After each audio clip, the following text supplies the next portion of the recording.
Précaution pa kapon, c'est yon ti causerie. Prends précaution pour éviter malheur. Prends précaution pour joindre bon résultat. On prend précaution pour protéger santé nous, santé famille nous. On prend précaution pour protéger la vie nous, la vie famille nous. Pour plus d'informations avec patronage, relais 954 638 83 21. Ou capon, prends précaution. Ou pas capon, prends plus précaution.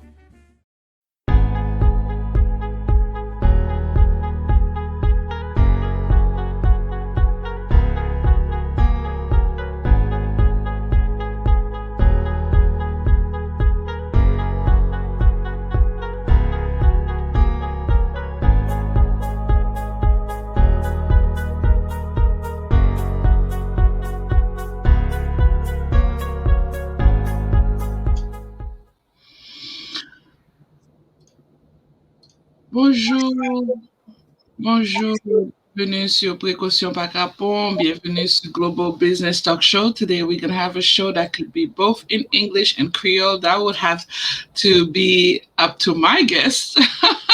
I always feel like their English is better than their Creole. But today we're going to have the privilege to meet somebody who is very active in the community. As you know, at the Global Business Talk Show, we bring you the best. We bring you the expert to talk to you about what's going on in the community. And today I'd like to introduce you to Tracy Vertus. Her greatest strengths are creativity, passion, and her willingness to help others. Good morning and welcome, Tracy. How are you? Good morning, Janan. Good morning to all the viewers of the show. It's a pleasure to be here. And yes, I'm Bali Creole, so so it's a pleasure to be here. Thank you. I am so sorry. I always make an ass out of myself, assuming that you guys don't speak Creole. No worries, no worries. So how are you today? It's Monday morning. Yeah, so today, it's one of my work from home days. So I'm happy to, wake up this morning, don't have to drive. I love that part of working from home. It's just very flexible. But other than that, we're well. I'm really excited about our discussion today. It's been a long time coming. So thank you, Janan. And I look forward to a really good discussion with you this morning. Tracy, you are from Miami. You were born in Miami, but I think you moved after that in Atlanta. You were born in Miami? Yeah? So it's funny because people actually think I'm from here, but I'm not. So I was born and raised in Port-au-Prince, Haiti. My mom's side of the family is from Jacmel, so I like to claim Jacmel. And my dad's side of the family is from Jérémie. However, I've never been there. But I left Haiti at the young age of 12, and I moved to Atlanta, Georgia. So my dad lived in Atlanta. Both my parents were separated at the time, so I was staying with my mom in Haiti, and my dad was up in the U.S. So at the age of 12, this is around the time of, Aristide and everything, happening in Haiti. So my dad thought it was best to have us come to the U.S., so I moved then. And from Atlanta, I did most of my, middle school, high school in Atlanta. And then I always had this thing for Miami.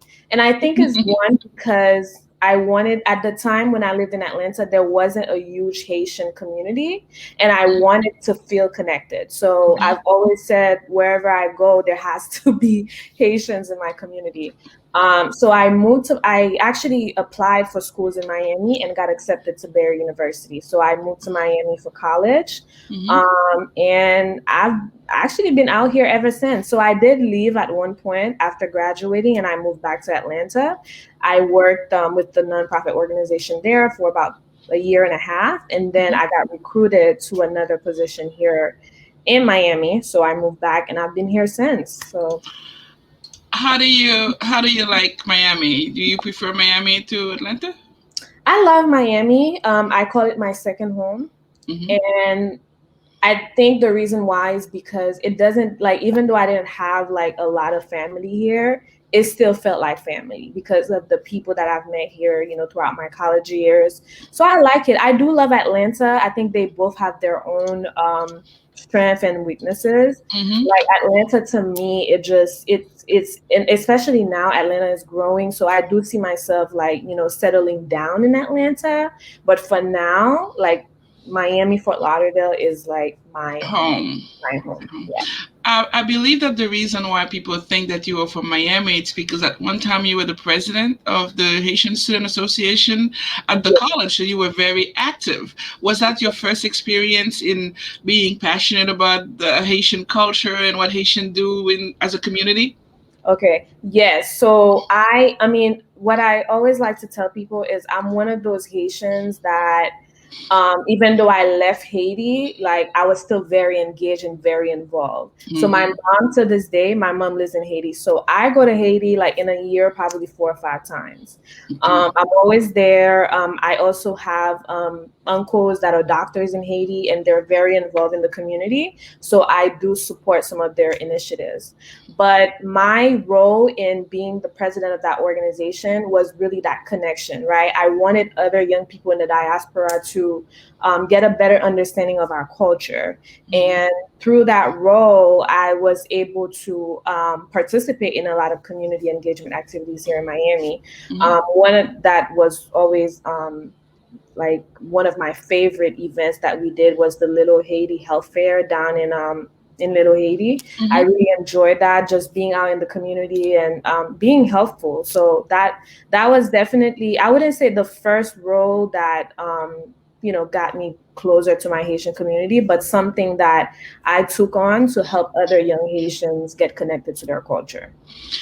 The other thing also, you were talking about support that you still bring back home. I know that you help a little with the orphanage in Jacmel. Are you still involved? Do you still want to go to Haiti and help every summer? Yeah, so I'm glad you asked that question, Gina, because a lot has changed ever since then. So I used to get involved a lot with orphanages. I even went on and worked for an international organization called SOS Children's Village. I don't know if you guys know. I've heard about it. Yeah, so I believe there are about 3 of them in Haiti, but I worked at the office here in Florida, in Coconut Creek. And throughout my time, I did a lot of research. I'm also an international relation graduate student right now. So I remember the first encounter, I had a professor, and then she shared with us this organization called Lumos. Lumos is a nonprofit organization that was created and founded by the author of Harry Potter. So she started this organization, and her whole mission is to help children get connected to families. She believes, her argument is that orphanages are not the best environment for a child to grow. And I think we can all agree to that. So as I did more research and I actually came in contact with not the CEO itself, but someone more higher up in the organization, and I had a conversation with them, and they were able to share with me what was going on in most of the orphanages in Haiti. And I actually have a lot of those reports that I can share, but it just showed that Haiti has so many orphanages, like no one is really keeping track of all of them, right? And I remember working with, a few orphanages that I was very skeptical of. So the whole thing just really changed my entire perspective and my mindset around orphanages. So I no longer wanted to support that because I knew that that was a funnel for human trafficking in Haiti. And a lot of people don't know that, but we're actually, I don't want to say we're not number 2. We're among the tops. But we're above the top in human trafficking. And a big part of that is coming from that whole orphanage system. So I no longer support orphanages. However, I still do have programs and things that I support in Haiti. But that's just not one of the things that I'm currently helping with. I love that you talk about the orphanage because recently I went to Haiti and I'm thinking about adopting a little girl, and you're opening my eyes to all this, and I would like to have a deeper conversation with you regarding this. But the reason why I went from your youth to your college years, and we're gonna the interview is really about what you are doing right now. It's because I want my audience to really meet you and get to know you. Oftentimes they talk about somebody when they're all the way on top, and they don't show how the road was and how they had to adjust with certain things and see certain things that they might not like. So Right. your life has always been about helping people. I My think it's entire something life. that you're very passionate about, showing people a different side of things and being able to help them move forward, or I would even say empower. Yeah. And I think, if you should correct me if I'm wrong, you are a young Haitian American, probably between the late 20s and mid 30s. Yeah. I think that you're in a very secure position in your life where you feel like what you want to do, you're actually doing it, because oftentimes people cannot connect their mission and their passions. Yeah. And I think you are in a right position in your life. You're living the good life because you're helping so many people on so many different levels. You are a program director for Prosperity Broward. Yeah. And I think you have your hands full, because I would tell people that we spent a whole week before we were able to get that interview. If not more. If not more. So tell us, when you get this call to come and be part of this great organization, which is the Greater Alliance, the Greater Fort Lauderdale Alliance, and you had to make changes in people's life and help businesses. Tell us a little about your day's work, because you said you're at home and then you like that, but I feel like when you go to work, it was a little more heavier. Tell us what you do. Good. So the first thing that I will share with everyone is that, just like you said, Janan, I have been very intentional since day one about my career path, the things that I want to involve in. I will never work for an organization that does not align with my values. And that is something that I hold dear to myself, because at a very young age, I knew exactly what the assignment was and what my true passion was. So I say that to share that everything has been intentional. My first I can say nonprofit experience was working at a homeless shelter, a big organization in Atlanta called Atlanta Mission. And that experience opened my eyes to a lot of things. One, growing up in Haiti, we know that, like they like to say, Haiti is a poor country. We know about poverty. However, when you look at poverty here in the United States, and really what created all of that is the structural racism that existed for a very long time.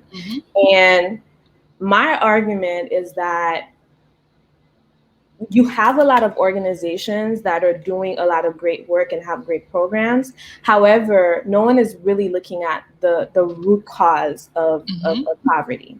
So my role at the Alliance through Prosperity Broward is just that. We are looking to break the cycle. And by bringing together community leaders, faith-based organizations, nonprofit organizations, educational institutions, policymakers, to really look at this from more of a macro level. Like when we look at the zip code 33311, people always say 33311 get all the grants, the resources, yet we haven't really seen major improvement. Well, one of the reasons why that is because you have a lot of programs that are being created, and those programs are focusing on the individual, right? Like, how do you fix the person? But no one is really thinking about how do you fix the system that has been there for years and years and years. So those are the conversations that we're having through the Alliance. We're working with organizations like the Federal Reserve Bank of Atlanta to understand policies. What are some of those policies that are keeping people from getting employed? You have things like, if someone has, like background experience and things like that, or, they've been to prison and they have some record, it's very difficult for them to overcome that and get a job. So we're working with organizations like OIC and many others to try to understand like what is needed to really help make that change. So to answer your question, because I don't think I answered it, but Yes. When I was working at Feeding South Florida prior to the Alliance, and it used to always bother me that I would see the same families come and get food every time. So although as an organization we're meeting our numbers and we're able to report that, we distributed pounds and pounds of meals, it always, like, I used to always go home at night, like, but I keep seeing the same family. So we're not really making a difference. And so when the opportunity came to work with the Alliance, it was absolutely like yes, because I really want to dig deeper into those issues. So I spoke to a friend, and he said that poverty is regional, and they claim that depending on which zip code that you are growing or living or have your child, that will determine whether you're gonna grow up poor or not. And Prosperity Broward is an initiative that connects with specific zip code where, as you were saying, we see the same people coming in for food, the same people having the trouble, the same people not being able to meet the what they need to do in order for to live a decent life.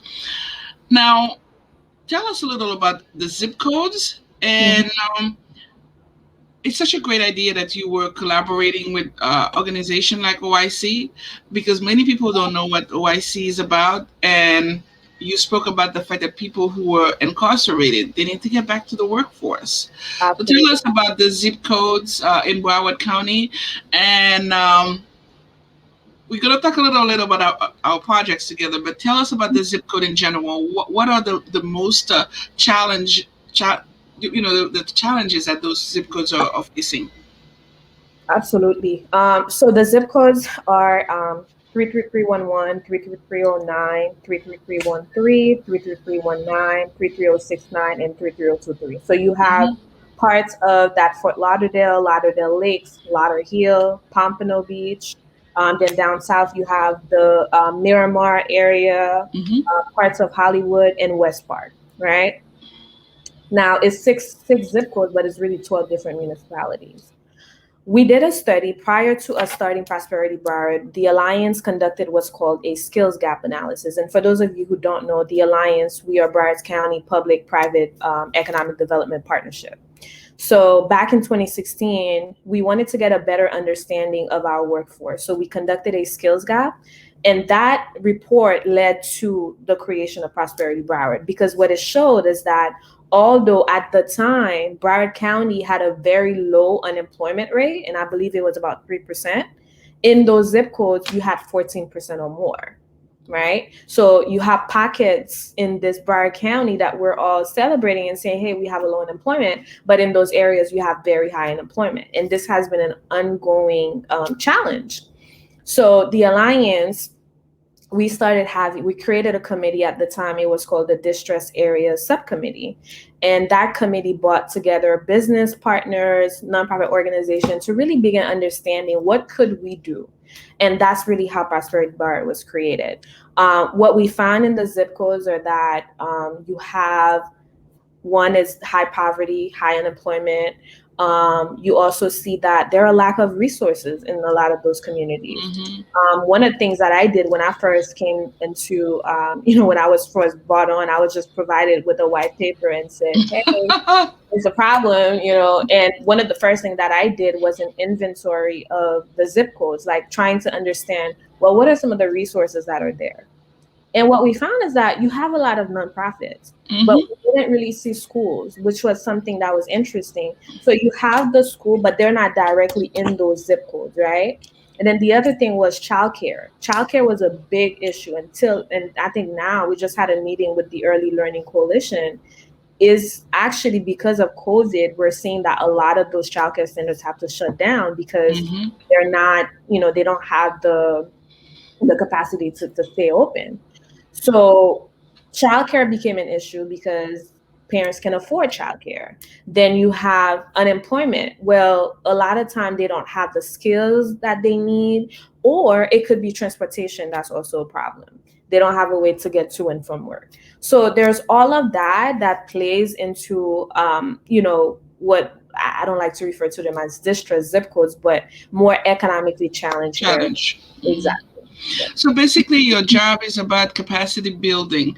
Last year, no, it wasn't last year. I think it was, well, last year. It was in August 2020, yes. 2020. Commissioner candidate, then Commissioner Melissa Dunn reached out to the chamber, and we wanted to do a job fair. Yep. And I think it was around the same time, if not a little before that, I met you. And what you said made so much sense as far as capacity building. We had the churches that were helping, giving food, giving help, to the people. So we have no school. And when I say no school, I feel like within those zip codes, although those zip codes cover about 12 cities, we don't have enough technical school. And why do I say technical school? Yes, we have colleges, but we know how the system works. I could talk to anybody in the educational system. Well, not all our high school graduates can actually enter college. Some of them just need to go to technical school. 2-year training or a 1-year training. A 1-year training, a 2-year training. I am one of those people who took advantage of a 1.5-year training when I came to this country, because I figured, this is the only way that I was going to help myself instead of going for 4 straight long years of college. And even when I was going to my second half, at least I have a degree. So if I had to go back home, if something happened, I could provide for myself. So if those people are not educated, and when I say educated, we could call it trained, it's hard for them to have a job. And you're right, the unemployment rate was higher in this community. So moving forward, we had Melissa Dunn help us do a virtual, which I think personally was successful, work fair. Because like you were doing capacity building, we were able to tie up several things. Not only them looking for a job, help them get the job, help them get the skills necessary for them to be able to move forward. And the other parts I will have to give credit to Farah Lawyer is helping those people fill out their unemployment. So I love that piece of it. Yes, absolutely. So we were able to connect all those 3 things. So Prosperity Broward, how do you guys reach out to the community? I mean, I know that you have probably big employers who say, well, we'll help them get a job. But was it a very hard conversation to have Broward College, for example, be on board? No. So when I actually came to the Alliance, we already had our co-chairs committee, and the president of Broward College was part of that, as well as Mr. Newton Sannon from OIC. So they were all already bought into the idea, and they were all ready to, serve as co-chair. So I don't think the conversation was difficult.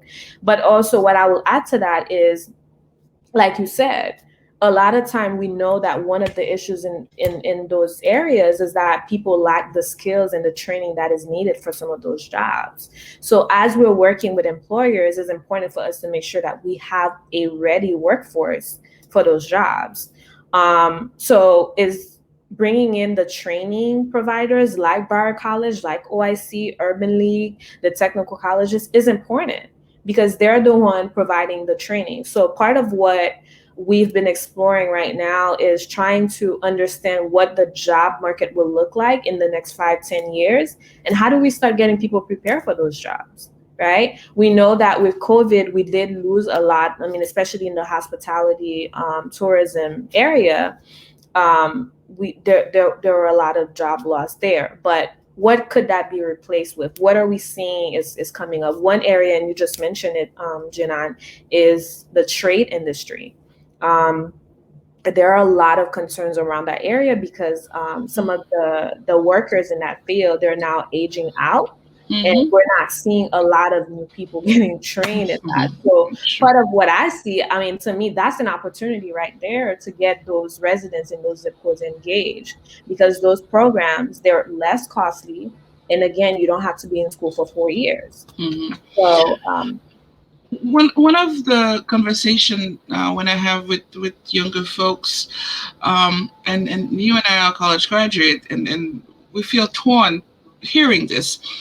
I have younger folks, 24, 25, they're telling me going to college is a waste, because they feel as though once they gone to college and they have humongous loans, student loans, Yeah. then they have no jobs waiting for them. So they're like, well, I'm not gonna go to college. What do you tell those kids?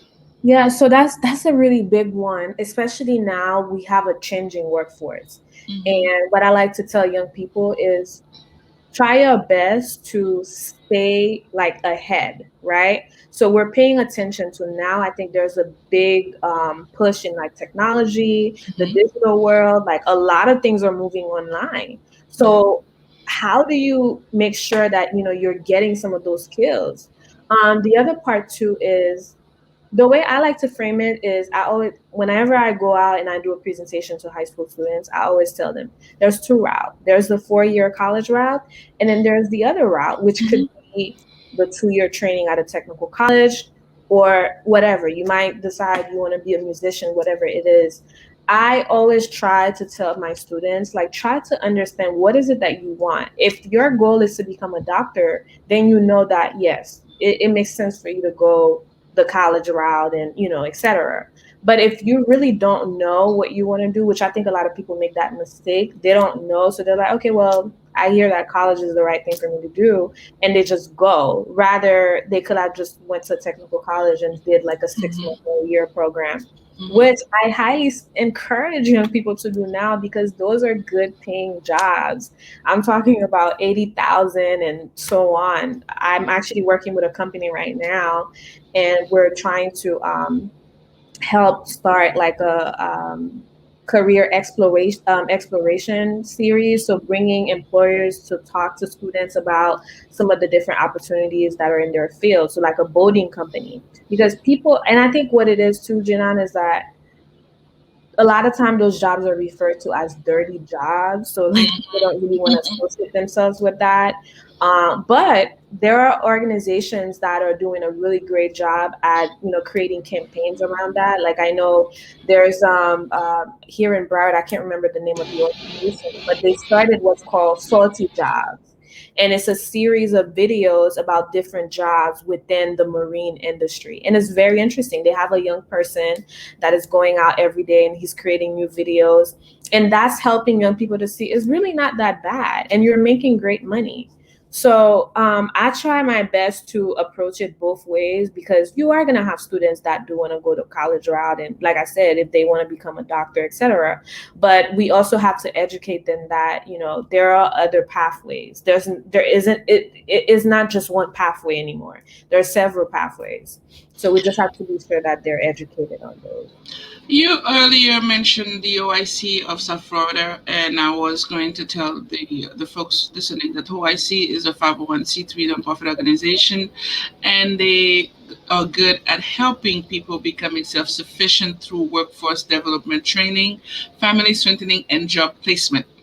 Now, the reason why I say that is because I think part of what you have to do that's very hard is being able to bring the employers within those zip codes.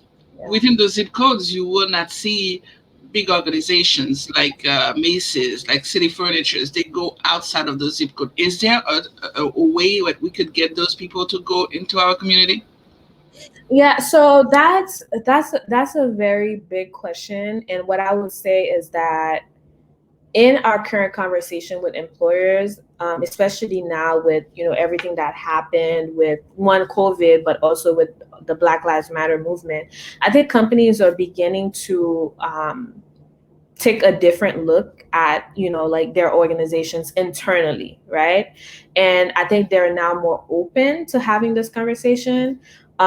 We have had several companies actually, and I'll share. One is City Furniture. City Furniture is actually located in one of our zip codes. They're in up in Tamarack. They actually hired quite a few number of residents from the zip codes at one of their most recent job fair.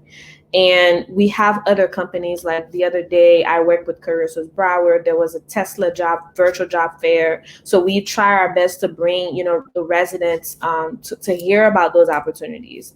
And I share that because companies are more open now, I would say. They're looking for ways to support some of those communities. I think part of that is because we as the Alliance have done a really good job at campaigning and advocating on behalf of the residents that are in those communities. So companies are starting to see things a little differently, and they also see the reason why. Like, I like to share, when you think about it, the cost of not having people employed is a lot higher than having them employed, because not having them employed leads to all other issues, right? Like, it's costing us, is our tax money that's being used in the jail system and all of that. So you kind of have to frame it that way so they understand. But also, companies want to support. I'll share with you that during the pandemic, JetBlue reached out. They're like, we don't have money per se, but we'll love to see how we can support, and what could we do. And from that conversation, we started a mentorship program. So we actually had JetBlue employees come and talk with students that are in those zip codes about what they did to be where they are. And to me, those are just signs that companies are thinking differently and that they actually do want to support. So I wouldn't say it's not as difficult as before to have this conversation. And I'll also share that we're seeing a lot more collective efforts like Prosperity Broward that are employer focused. So there's an organization called the South Florida Anchor Alliance, and they're doing a phenomenal. We have Miss Tracy Vertus with us. She is a young Haitian American woman. She is also making a difference in our Broward community. Miss Tracy Vertus shared with us that she's not from Miami originally. She's from Haiti. She went to Atlanta, and that she had gone to school here in Miami, and she loves Miami. We are talking about pathways to prosperity, or as she would always like to say it, about Prosperity Broward. I'm going to share with you guys the phone number for Prosperity Broward and where to get Miss Vertus to help. Prosperity Broward 954-524-3116. And Miss Tracy's Vertus's email address is tvertus@flalliance.org. We are so happy to have her with us, talking about not only the zip codes, but also how easy now it is to have the conversation with the employers. Absolutely. So Tracy, you were before we had our little technical difficulties, you were saying how it's easier now for us to talk to the employers, and that they are doing mentorship. You have spoken about Tesla. You spoke about City Furniture. Tell us a little about the construction and apprenticeship programs that you have, because I know that our audience right now is mostly Haitian, Caribbean people, and they love construction. You know, they love construction, and I would say not only construction, but whether it's a carpenter, whether it's a towel, what they call it, towel fitter, all those jobs that you were saying before that they probably think are dirty jobs, but those are jobs that you could learn in like 6 to 8 months, and then they are so lucrative.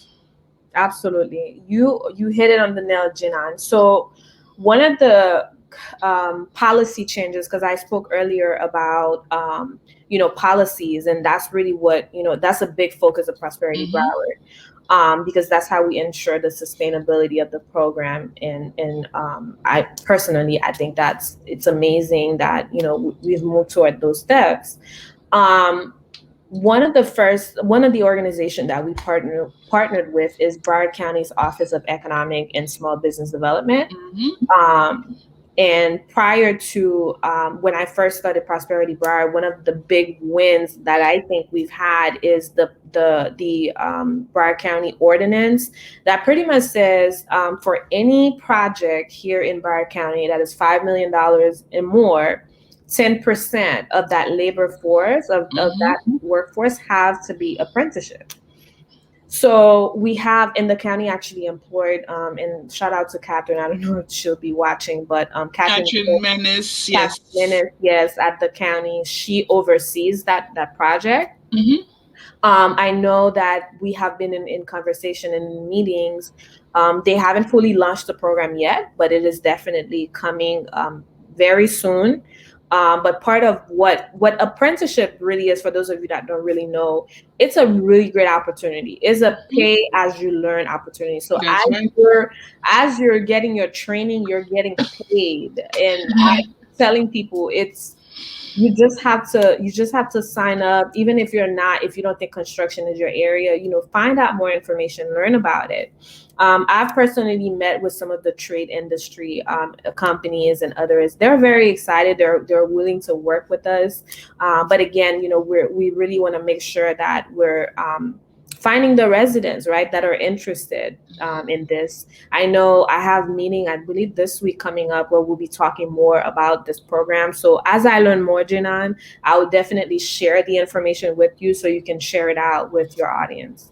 That is so important. And I think when I spoke to you earlier about capacity building, we are probably working with the same folks, whether it's Catherine Menace, and I remember having a conversation with her. That was prior to COVID, and I was so excited about the money they put aside for people to learn those trades. Cindy McDonald at the Broward Economic Development, and as well as Miss Paola Isaiah, who does the trade. So I said we pretty much cover everything, where the money is coming from, where the education is coming from, where who needs to get the training, and how you're going to talk about trades.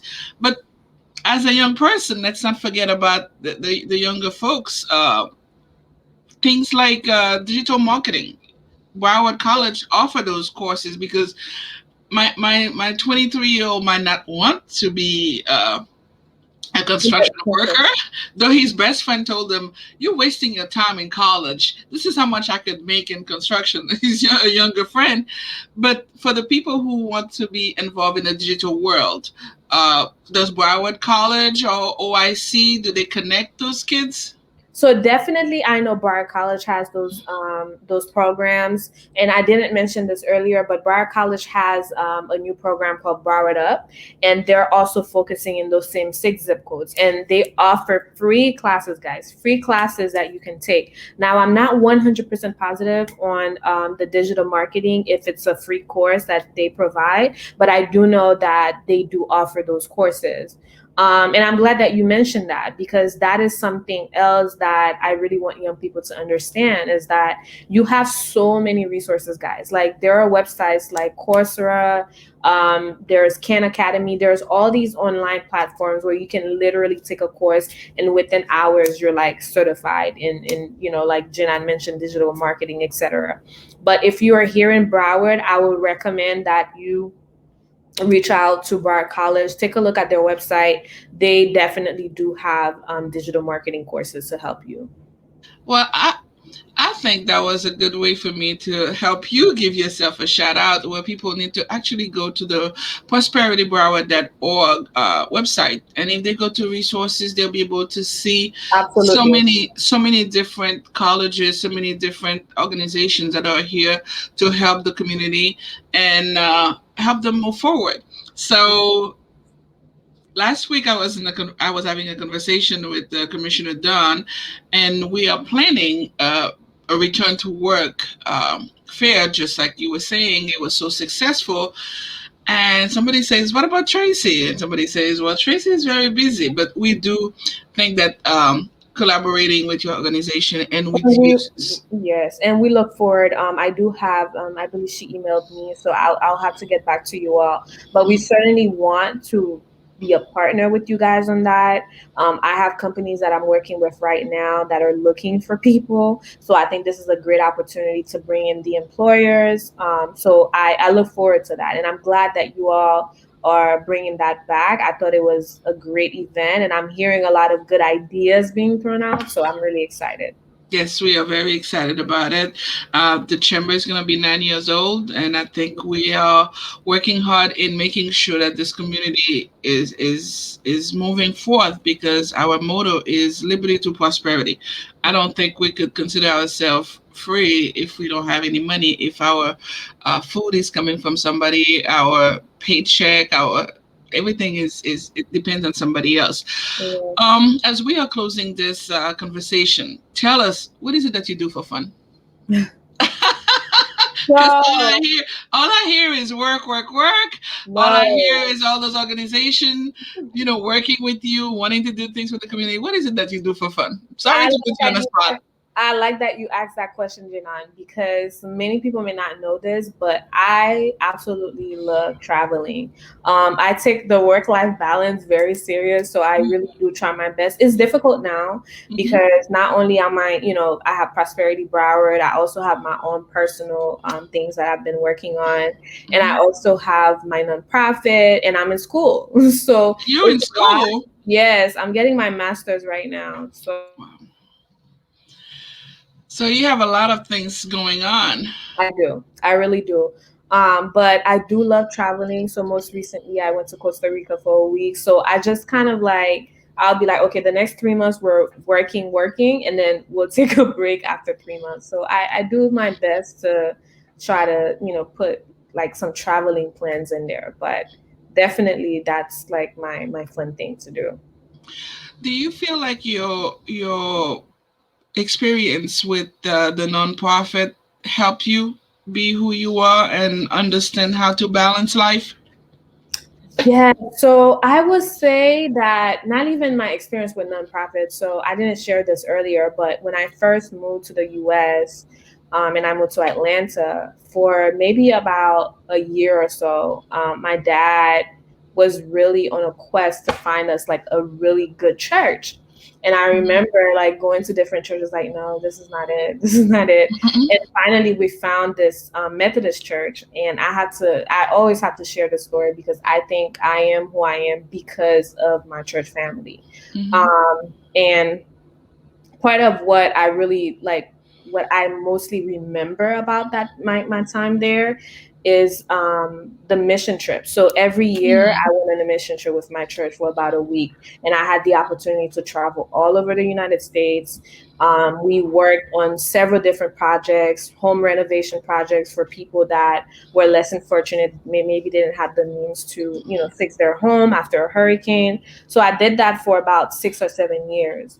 And that really, I say, planted the seed for me wanting to give back and other things. But also my pastor, he was more than a pastor. He was a mentor, and he, hosted workshops for us and really showed us how to, I wouldn't say organize, but to stay organized, but really showed us the route. He taught us everything that he knew. And I'm very, very appreciative of that. And I think that laid the groundwork for me, but also because I've been independent. People don't know that, but I've been on my own for a while. So I had to kind of learn how to, budget and stay organized. And now I have so many different things going on. So as I'm talking to you right now, I have a board here that literally has I have my day plan. So I know right after this, I have another meeting, and I have everything laid out. And that's the only way that I can really stay on top of everything. So I often tell people that time management is really the key to success. No matter what everybody says, I myself, I'm very busy with radio, the Chamber of Commerce, my own organization, children, family, and friend. And I want to give you kudos because you seem to master this time management. Ladies and gentlemen, this was Tracy Vertus. She is with the Greater Fort Lauderdale Alliance. She helps a lot with capacity building, which means that she brings together individual organizations, nonprofit churches, or schools, put themselves together to help individuals obtain, improve, and retain their skills, and find resources to keep their jobs and totally be independent. Absolutely. Word of wisdom. I know you're very young. Give us a word of wisdom before I let you go. Okay, so I think I can try to do this in Creole because I really want to reach out to my Haitian Creole speaking family. So, on bagay ke mwen toujou remen di, pas seulement jeune haïtien, mais tout haïtien. Pas jam comme si penser que on bagay difficile, impossible pour ka faire. Pas jam kite moun limito, pas jam kite moun dou ki so ka faire, ki so pa ka faire. Moi-même personnellement, je suis un monde qui pas connaît, maman me kon di comme ça, si ça pas pour rien, ou pas pour rien parce que me pas vraiment quitter rien, me pas quitter rien fait like pas vraiment rien qui fait peur.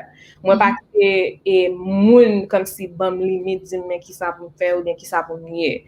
Donc ça c'est message pour tout le monde qui attend des jodi, pas quitter moun comme si pense like back on more general, but basically don't try to limit yourself.